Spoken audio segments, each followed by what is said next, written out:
Hello and welcome to Curated Spaces, the podcast that explores the stories behind the spaces reimagining how we stay, work and play. Join me, Molly Cooper, as I sit down with founders, owners and thought leaders to hear about their journey of bringing a space to life. Great spaces shape our lives. They inspire, nurture and connect us. But most importantly, they bring us together to share life's milestones with the people who mean the most to us. So, whether you're a traveller, foodie or design seeker, join us as we celebrate the power of spaces and the brilliant people behind them.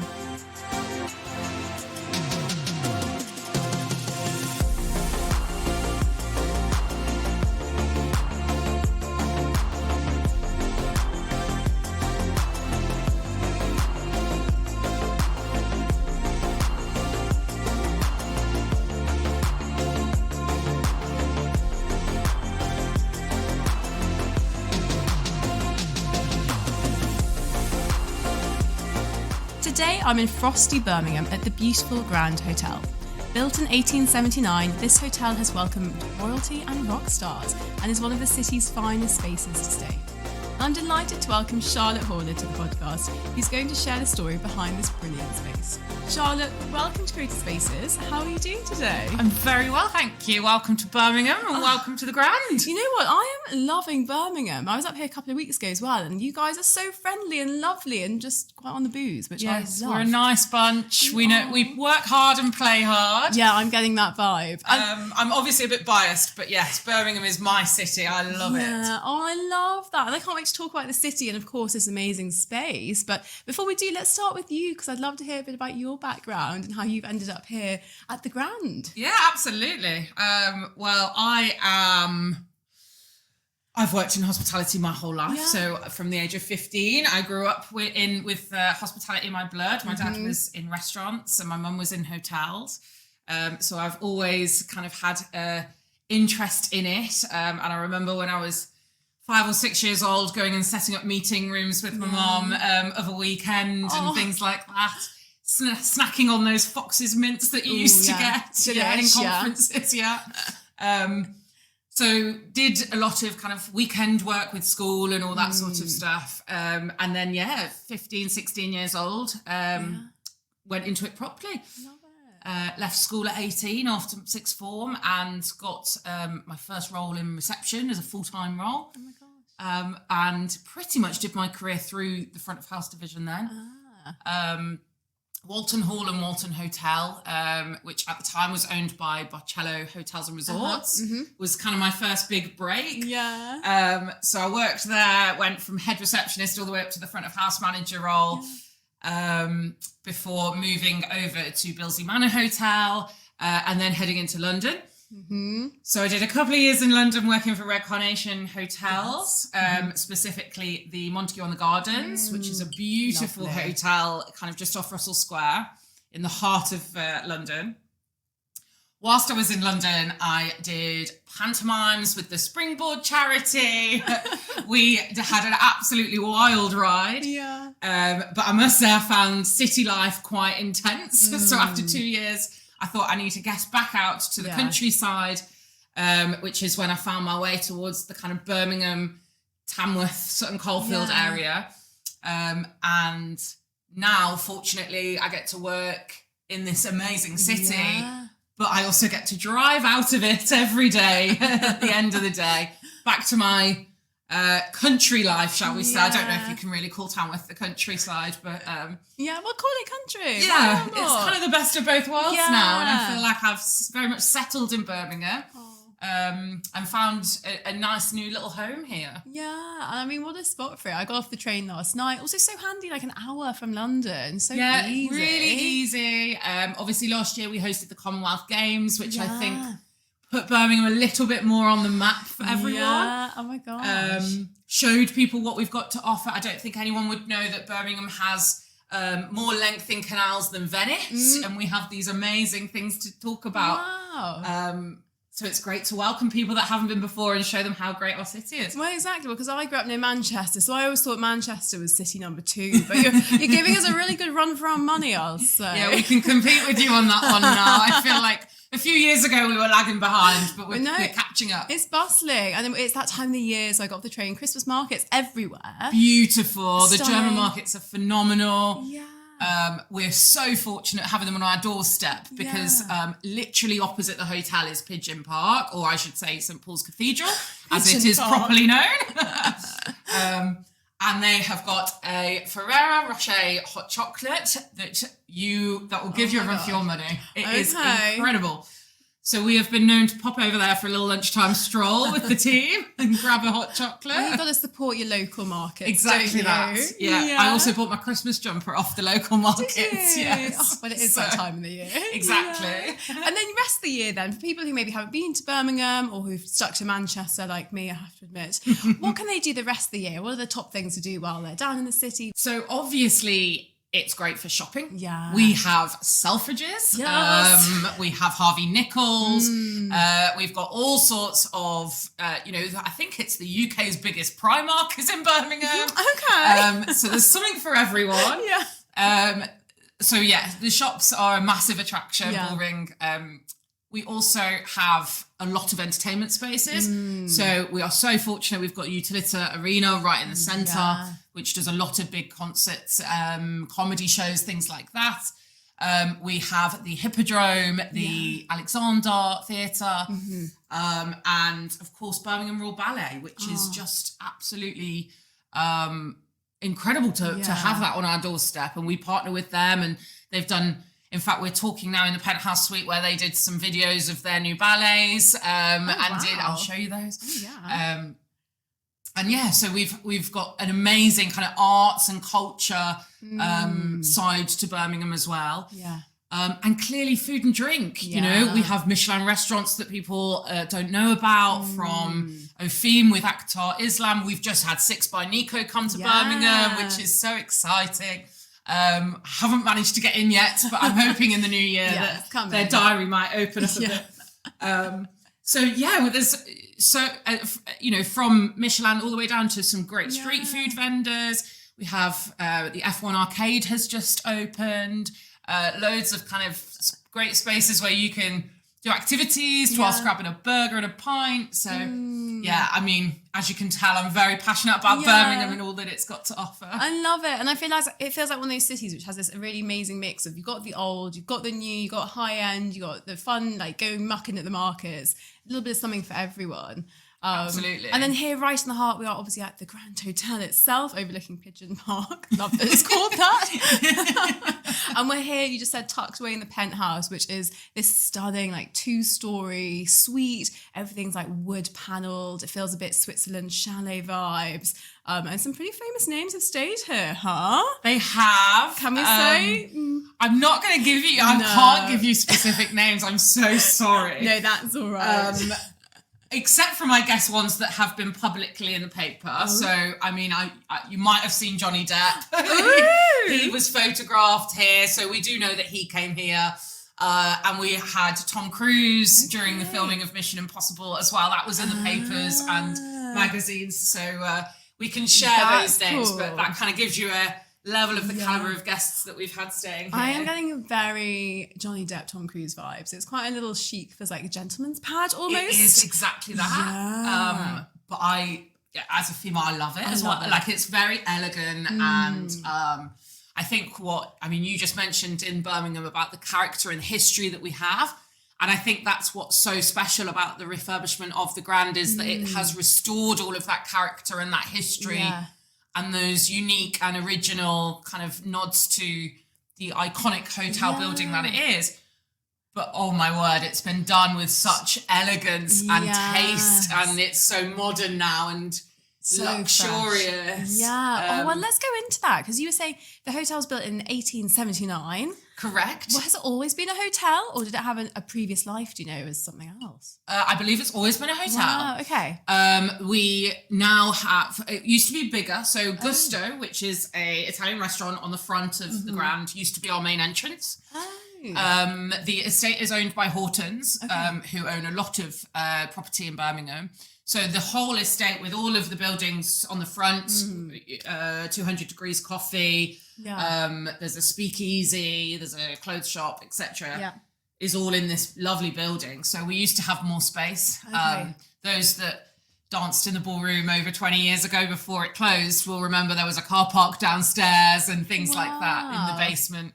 So it has changed in terms of structure. But like I said, the character and the detail of the building has been maintained. Yeah, and it's absolutely stunning. You walk through the doors and it's like incredible marble staircase that literally goes up for like 7 stories. And I find it fascinating that people walked in that space all those years ago. You know, from Charlie Chaplin to like you imagine that you're in that same space as them, and it is the original stuff. And in fact, the carpet in the ballroom is a new carpet, but it has been made to look faded to give it that kind of impression that it is that same carpet that these people walked over all those years ago. Yeah, because it's almost like a bit of a Titanic moment by that staircase. You can so imagine everyone coming down for dinner in their, you know, in their glad rags back in the day. Absolutely. Yeah. And even now, you know, when we host these incredible banquets in the ballroom, you see that. And that's the iconic Instagram photo spot. Everyone wants their photo on the staircase. And you can absolutely see why, because not only is it today a beautiful space, but it has all that history. Such history. And you can, it's the kind of thing, if you built a new hotel, you can't engineer that. Like, you just look around and everything, they say, has been beautifully redone, but there's still this warmth. I think it's almost like wood. There's wood like cladding everywhere. There's beautiful, these ceiling heights. I mean, they're whoppers of ceilings. Like, I don't even know how high they're, like meters if you're a midget like me. And these like beautiful little details, the tiles everywhere. Just everything has this real like history and heritage that is just so nicely preserved. But like we said, it's so fresh and modern. It doesn't feel stuffy at all. You know, the walls are original, but they've just been painted from a burgundy red to a gold colour, which is, you know, very much in keeping, but it just brings it to the current day and it gives that kind of aesthetic that people are now looking for, but very much respectful to the time that the hotel was built. Definitely. And it's not an easy job. I mean, that ballroom is absolutely gigantic. You said it fits 320 people? Our biggest function this year will be 320. God, we will say that it only can seat 240 for a meal. But I mentioned to you, we do have a guest who likes to hire in smaller tables to squeeze more people in. I like which, of course, we are more than happy to do. We want as many people as possible to enjoy that space and enjoy our you know, the food that the chefs are putting out and the drinks and the entertainment that we have in there. We've had live bands, gospel choirs. There's been a Greatest Showman acrobatic display. There's been all sorts of stuff in there. So the more people that get to enjoy that space, the better. I can imagine. But it was like no small feat to redo that. Like, how long did it take? It's such a gigantic room. It's got a balcony. The ceilings are just so high. And it's all been repainted in that beautiful white colour, but everything's been preserved. Yeah. Those amazing lights. I mean, that's a big undertaking to do. It was a job. And clearly with all these things is the kind of unsexy bit, which is making it health and safety compliant. Right. And making sure that the roof isn't going to fall down. Yeah. And because of the hotel physically being boarded up for 20 years, no one really knew what they were going to find. Wow. And I remember the ballroom being done. I've heard the story of when the ballroom was done and it was done and then we turned the air conditioning on for the first time. No. And all of in the kind of ceiling of the ballroom, above the ceiling, in the attic space, if you like, all of the dirt and dust that had accumulated for the last 20 years was all blown around the ballroom. And the tables that were set had suddenly got all this soot and dust all over them. Because you just find these things out along the way, don't you? And of course, you know, the biggest curveball that we had during the refurbishment is the one that we don't like to talk about anymore, which is COVID. Exactly. And that held us, you know, that delayed the whole process for years.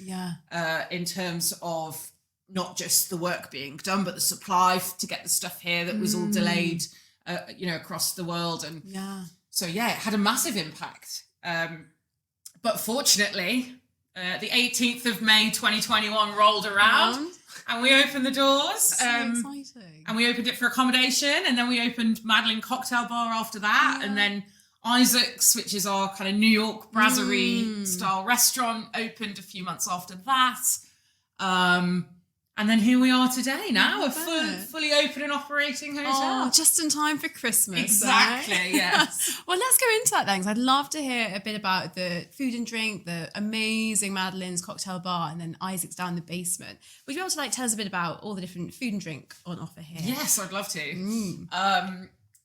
So we're really lucky here. You know, I mentioned it's not a traditional hotel. It is very much a contemporary kind of luxury lifestyle hotel, which means that our food and beverage concepts stand on their own 2 feet, which is really unique and exciting for Birmingham City and for us. So we have Madeleine Cocktail Bar, which is just off reception on the ground floor. It is a beautiful kind of warm red gold vibe, and it does phenomenal cocktails, all of which are themed around our Parisian Birmingham theme. So at the moment it's French literature, and we have some Beauty and the Beast cocktails, and we have a Les Miserables cocktail, and all sorts of really impressive concepts put into glasses. Yeah. And the team are fantastic at the creativity that they do there. And then we do some snacks. So if you are passing, you have to try the Parmesan and truffle loaded hash brown, which is probably one of the best things I've ever eaten in my life. I can imagine. Give me a hash brown any day of the week. If you're feeling really plush, you could pop a bit of caviar on top of it if you really want to be fancy. Hash browns, but not as you know them. Exactly, yes. Hash browns, but fancy. And then Madeleine is also where we do afternoon tea. So Wednesday to Sunday, we serve afternoon tea, which is, you know, phenomenal. Yeah. I'm clearly very biased. But if ever there is an opportunity to swing past that pastry kitchen and grab a little sandwich or a sweet cake, I'm there. Okay. Yeah. It's brilliant. Tea. With a nice glass of fizz, that is, you know, perfect little celebration. It's very relaxed. Yeah. It's kind of sofa seating and very casual, but, you know, nice, and a nice celebration. Yeah. And yeah, so that's Madeleine. The team work really, really well to deliver that 7 days a week. And then downstairs, we are fortunate enough to have a restaurant in our beautiful luxury hotel that serves hot dogs and burgers, which is, again, my... right up my street. So that's Isaac's restaurant, which is kind of New York meets Birmingham. And we kind of expand that New York into the American boroughs a little bit as well. Primarily steak and seafood is its niche. And we have a raw bar down there. The new menu has got this phenomenal garlic lobster, which is insane. And like I say, I mean, my favourite, the guys will tell you they don't even take my order anymore. They just bring me a hot dog. And I don't know what that says about me, but that's where we're at and I'm comfortable with it. Yeah. And you know what? Keep the hot dogs Keep the hot dogs coming. Yeah. Again, I must have a thing about Parmesan truffle, but Parmesan truffle loaded fries on the side. That is exceptional. And desserts are phenomenal. The incredible pastry team that do the afternoon tea also do the desserts across the hotel. So they do this amazing peanut butter and jelly kind of cookie dessert with ice cream and delicious. Just brilliant. Oh my gosh. We have cookie dough down there now. And of course some local beers and some American beers, including Brooklyn Lager. And some great cocktails too. Yeah. Everything you need for a big night at the Grand. Yeah. And it's a much more casual approach. We do tacos on a Tuesday. We do a taco offer on a Tuesday. Steak night Wednesday. Fish Fridays. We have live music on a Thursday. So sorts. Yeah, it's all going on down in Isaac's. And they're both very distinctive designs. So the Madeleine's is, you kind of speak, it's Parisian, but chic, lots of fringing and like big plush cushions. It's gorgeous. And then Isaac's is that amazing tiling, like sort of green and whites, and you have those brilliant sort of statement lights, and it feels a bit sort of undergroundy. Yes. Which I love. But both of them are very amazing produce, amazing food, amazing drinks, but very relaxed, very casual. You feel super at home the minute you walk in, which is amazing in this building, which is quite a big, imposing building, to have that like fresh friendliness. Yes, in those spaces. I think it's important for us. Yeah. We do team inductions. You know, clearly our hotel is incredible and we're very lucky, but it's the team that really make it what it is. We're fortunate to have some of the best team members that I've worked with in my career here. Yeah. But we do say to them, we are not sir and madam here. You know, we are a lot more approachable than that. We want people to feel at home and welcome. Yeah. Wear your jeans, wear your trainers. Definitely. You know, chill out, enjoy yourselves, come have a hot dog, or come and get dressed up and have afternoon tea or have a ballroom banquet. Yeah. It's really accessible. We love it that way. Yeah. You know, I always say it's the only job I've had in my career where I get to wear trainers to work if I want to. Yeah. That's cool. Yeah.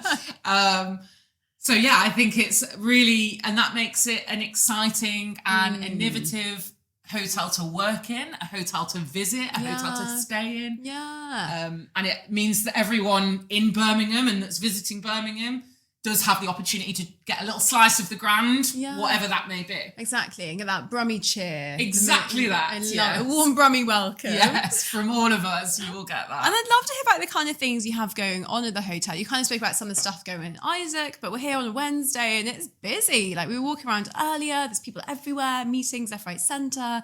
So what do people come and use the space for, as well as obviously staying for a trip or celebrating special moments? So we have 185 bedrooms. So of course, yes, accommodation is our kind of bread and butter, if you like.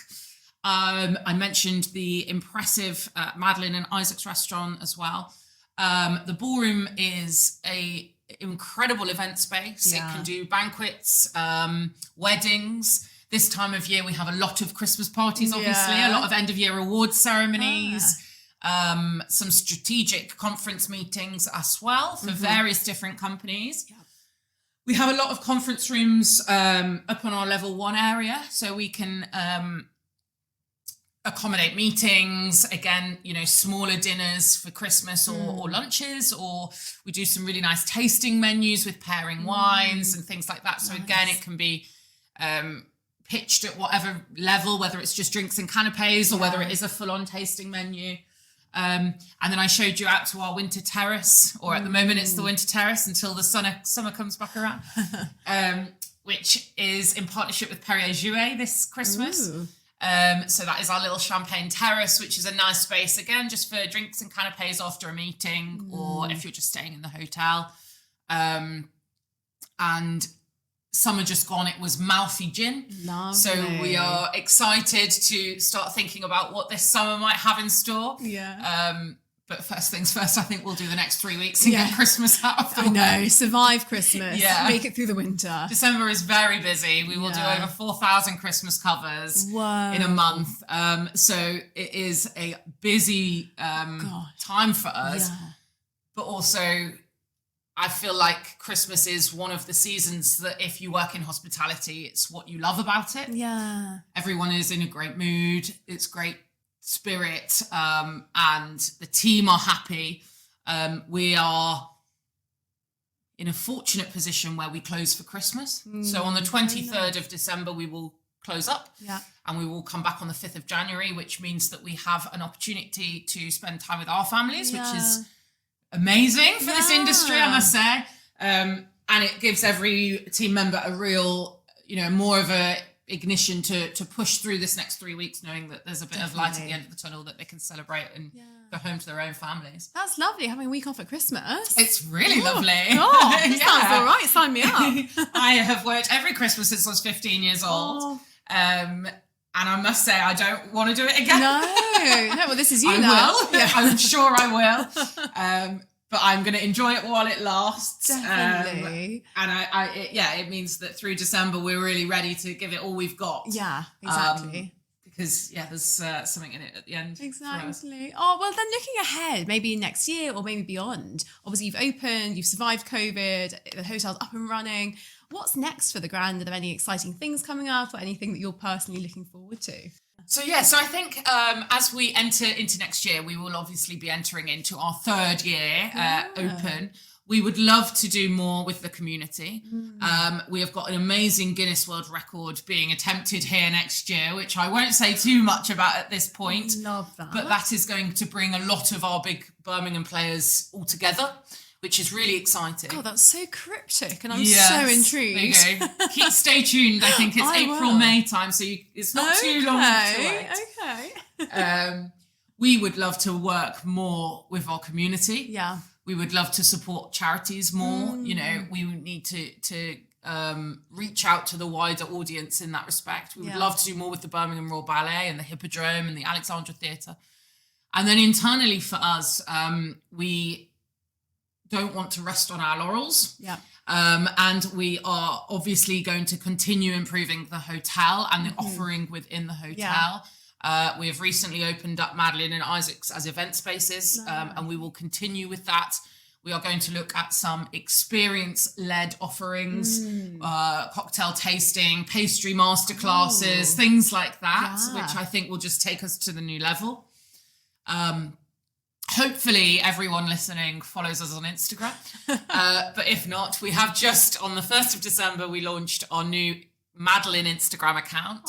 So our marketing and our social presence is growing, and that will become a lot more engaging and exciting as we kind of settle now, I guess, as a fully open and operating hotel. We are no longer riding the waves of COVID-19. We are no longer riding the waves of being a brand new opening. We are no longer riding the waves of finding our feet as a team of people working together or a team of people in Birmingham City. And it's really exciting now that we get to kind of go, right, we're here now. What's next? What's going to come next? The foundations have been laid. Exactly. And now you can build. Yeah. Absolutely. And we can take, hopefully, some of the other people in Birmingham along for the ride, and we can join their ride too and make it very inclusive and community-led. Oh, and I love that, because I think it's so important, like hotels being more than just a place to stay, that, you know, behind a big wall, being part of the city or the community they're in and giving back. I think that's such an important and amazing thing that you're focusing on in the next chapter. So. Yeah, I agree. And I think it's really important to flip it for the employees as well. You know, we also, we want to be a great place to stay, a great place to meet, a great place to eat and drink.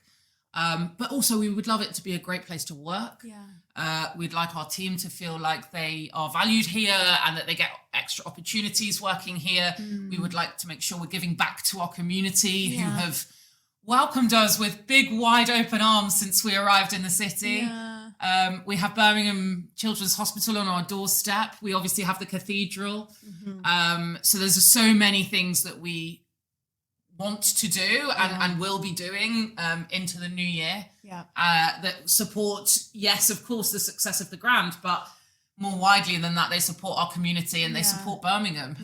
It's a really great city. Definitely. Oh, well, exciting times ahead for the Grand and for Birmingham. Absolutely. Watch out, Manchester. You've got a competitor. We're hot on your heels. Oh, yeah. Oh, it's been so lovely chatting. Thank you so much for your time. Not at all. Before we do go, I do have a closing tradition. Yes. I'm going to ask you 3 questions, and you imagine you've cashed that winning lottery check, so money is of no object, and you let me know what space comes to mind for you. So number 1 is, where are you running away to detox, to disconnect, get away from it all? At the moment, my answer is going to be Dubai. Okay. So I've been to Dubai a few times, but I was much younger. Okay. And we've recently been talking about maybe going back. Yeah. I find that it has moved on quite a lot, and it's I like that it's quite a safe and inclusive country. Okay. But also you get to enjoy the finer things in life when you're out there and very much relax and recharge. And I find it quite zen, and a bit of yoga on the beach. Oh my God, really? Yeah. I've never been. And when I think Dubai, I do not think zen. Have I got it all wrong? Well, maybe I just need to find the beach. You just need to find the beach in Dubai. Wherever there's a beach, you can relax. That's actually so true. Okay, excellent answer. I love that. This one's slightly different. Your ultimate birthday party, where are you hosting it? Well, anyone that knows me will tell you that I sing everywhere I go. Oh, I know. So if money is no object, then we are hosting it at Wembley Arena. I will be dragging people off the street to come and watch an audience with Charlotte, with Adele as my inspiration. So yeah, I mean, for my 30th birthday, we went for karaoke. Oh, okay. So you're just karaoke. I'm just going to karaoke, but I will do the full set. At Wembley Arena. Yes, at Wembley. With a crowd of 60,000. Yes. Great birthday party. And finally, once in a lifetime bucket list trip. Where are you going, and are you staying anywhere special?